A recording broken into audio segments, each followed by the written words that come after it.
All right, it's time for us to get some updates from our world of business. It's still News 360. My name is Kweku Teme. Now to some local stories. Ghana Cocoa Board has signed a loan syndication facility with a consortium of international banks for an amount of $1.8 billion. The loan, which was $2.6 billion, was overly subscribed. The government of Ghana was the guarantor. The facility is aimed at raising the required funds to purchase cocoa beans from farmers through licensed buying companies for the 2015-2016 cocoa season. Sourcing of the facility will also provide the nation with the opportunity to demonstrate its good track record on borrowing from the international financial market. The banks have endorsed the confidence that they have in the Ghana Cocoa Board, and as one of the banks, Commerce Bank, quoted, it says, Ghana Cocoa Board is the best borrower in Africa. It is because we take the money, we use it for the intended purpose, and we pay in the time that is requested to pay. The 44% oversubscription is an endorsement that the banks are very confident in Ghana Cocoa Board and the economy of Ghana as well. Cocoa Board is also poised to continue with regulation of the industry with its commitment over the years.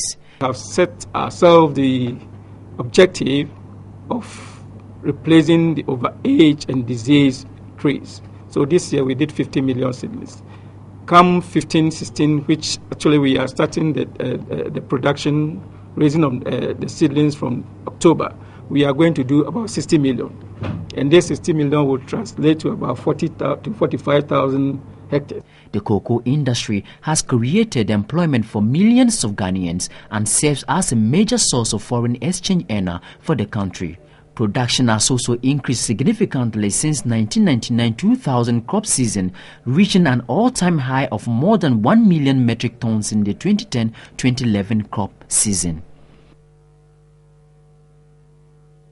Away from the cocoa industry, let's move on to some finance matters. And here the Institute of Chartered Accountants Ghana has repeated calls for government to prosecute all those found culpable in the Auditor General's report. According to the Institute, those implicated should also be compelled to refund the monies which they have misappropriated without delay.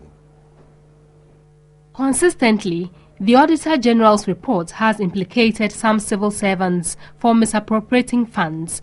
These civil servants normally appear before the Public Accounts Committee in Parliament to state their cases. The Auditor General's report in 2013 cited ambassadors on missions in Iran spent over $5,800 on Ghanaians stranded in the country.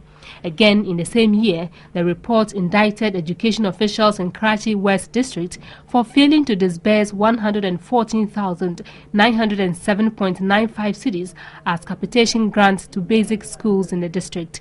The Public Accounts Committee, however, lacks prosecutorial powers and can only recommend that those involved are asked to refund the monies. That notwithstanding, the Institute of Chartered Accountants Ghana has repeated calls for government to ask those indicted to refund the monies. Even if a chartered accountant is involved, he has to be prosecuted. We have our disciplinary procedures, and this morning I'm calling upon all the public and employees in particular that any accountant or chartered accountant that is found to have misused funds, just report that person to the Institute and we'll take the relevant action. Again, the Institute cautioned employers to report chartered accountants who are involved in the dubious operations.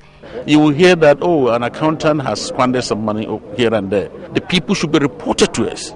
If we don't report, we will not be able to have the opportunity to take that person through the kind of disciplinary procedures that we have. Any accountant that is brought to us and we investigate to find out that that person is at fault, yes, his license will be revoked. At an induction ceremony in Accra, the Institute enrolled over 200 graduates to undertake accounting-related courses.